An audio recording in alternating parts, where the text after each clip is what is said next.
Over the 10 years during which I worked for the Advisory Council on the Misuse of Drugs Act, I spent a lot of time working out the best way of estimating the harms of drugs. In fact, it's not obvious how one might do that. There are many, many different harms, and after a long process of consultation with a whole range of experts, we came up with a 16-point scale. There are 9 ways in which drugs can harm the user, and 7 ways in which they can harm society. And then we did a very sophisticated analysis, the most sophisticated and detailed analysis of drug harms has ever been done, using those 16 parameters of harm, looking at 20 different drugs, as you see here. And to our surprise, certainly to my surprise, alcohol came out as the most harmful to UK society. Maybe because alcohol is so widely used, but it also contributes so much to health harms and to public disorder, violence, and domestic violence. Now that finding was surprising, and when I started talking about that, that was the reason I got sacked. Because it was obvious to me at that point that drug laws, which don't take into account the vast harms of alcohol, are actually not really doing what they're supposed to do, which is to reduce the harms of drugs.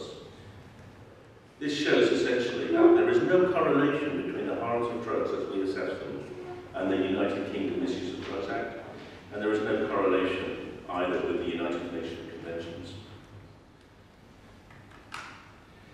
So let me compare cannabis and alcohol over the last 40 years. With alcohol, there has been a 2-fold increase in consumption in 40 years.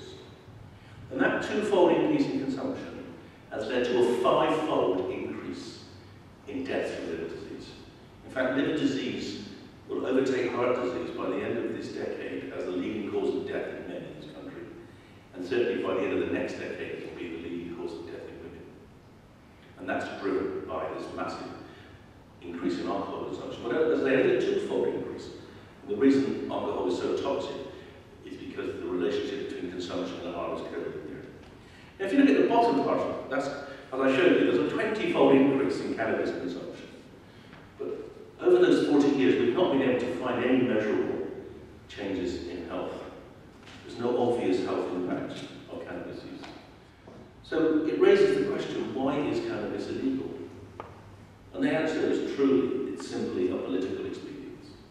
Cannabis is illegal because it serves politicians to keep it illegal, and to prosecute people who use it because they are non-voting, young, easily victimized and oppressed. And in fact, we now have 1 million young people in this country with criminal convictions for cannabis possession. We're creating an underclass that will not be able to get jobs as teachers, as civil servants, as doctors, as policemen, etc. And we've seen an attack on patients. We've seen patients, like that example I gave you in the previous slide, being denied access to medicines. But worse than that, when they're prosecuted, the people who provide them cannabis for them, often their partners, can be treated as dealers, and therefore their possessions can be frozen and confiscated under the Process of Crime Act, which is, again, an outrageous misuse of an act which was designed to get the big dealers, the Mr. Pigs in drug trafficking, but it's actually now used routinely against small people who are trying to help their friends. And the collateral damage is very, very high. It's racist. There's a disproportionate conviction rate for young black and Asian men, despite there being no increase in cannabis using those people. And the London riots were largely a consequence of this group being victimised. And they know that the cannabis they use is doing less harm to them than the alcohol that the police who arrest and drink. And they do not see why they should be singled out for this kind of victimisation. But the criminal records they get do much, much more damage to them than any amount of cannabis.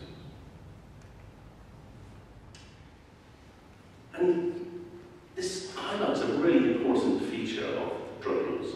That when you ban something, there's a tendency for people to start selling more toxic substances. I'll give you some examples here. When alcohol was banned in Prohibition, people started using methanol. When opium was banned, people started injecting heroin. When cannabis was banned, people moved to skunk, etc., etc. And those bans have actually worsened the problem for drug users and for society. But they've made it almost impossible for for scientists to research the drugs that we found.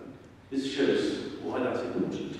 Because most of the drugs we've talked about that are illegal actually were medicines and still therefore have important medical potential. And I list some of them here. Cannabis has many, many therapeutic uses.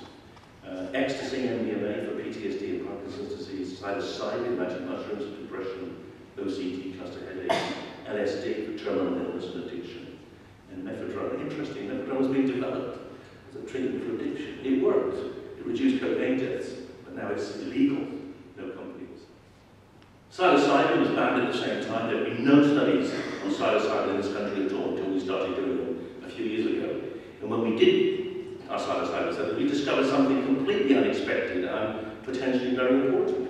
We discovered that psilocybin there switches off the part of the brain which causes depression. That led us to get a grant. We have an MRC grant to study psilocybin as a treatment for resistant depression, people who failed on other treatments. We had that grant 2 years ago.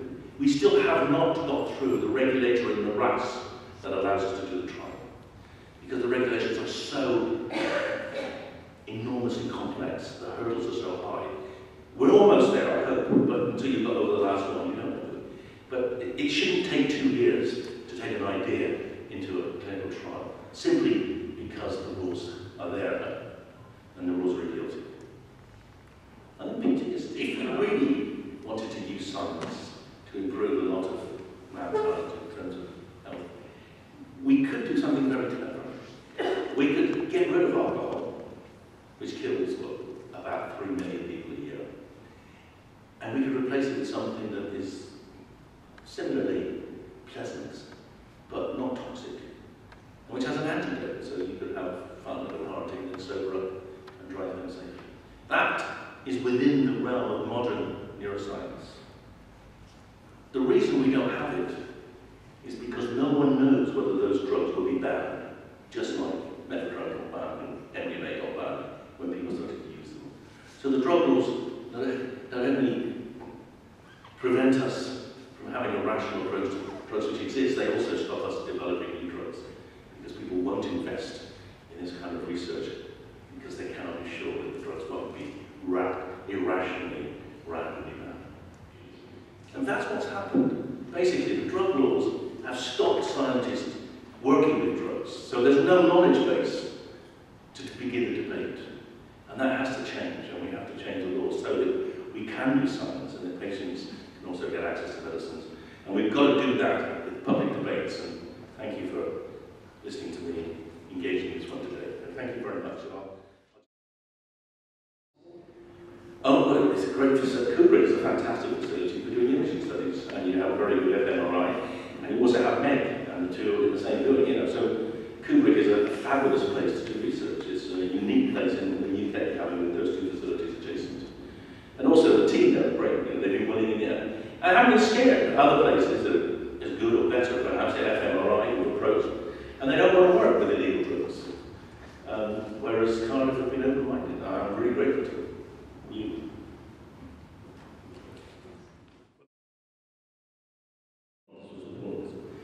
Most of the constraints that we work under as researchers come from having drugs in what's called Schedule 1 of the Misuse of Drugs Act. The decision to put the drug in Schedule 1 is totally at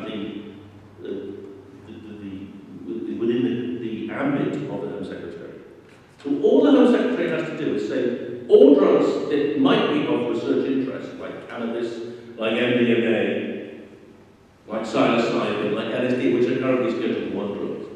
All she has to say is they should be Schedule 2 drugs. And at that point, instead of having 4 hospitals in the country that can hold cannabis for research, every hospital will hold it alongside heroin. And that's a decision that would be made overnight.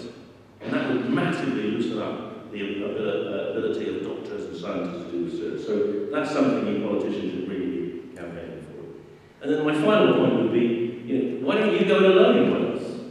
Why don't you demand that you have the right to make your own rules about drugs? Go down the Mexican route. If it grows in the ground here, you can use it. What? You haven't got anything to lose.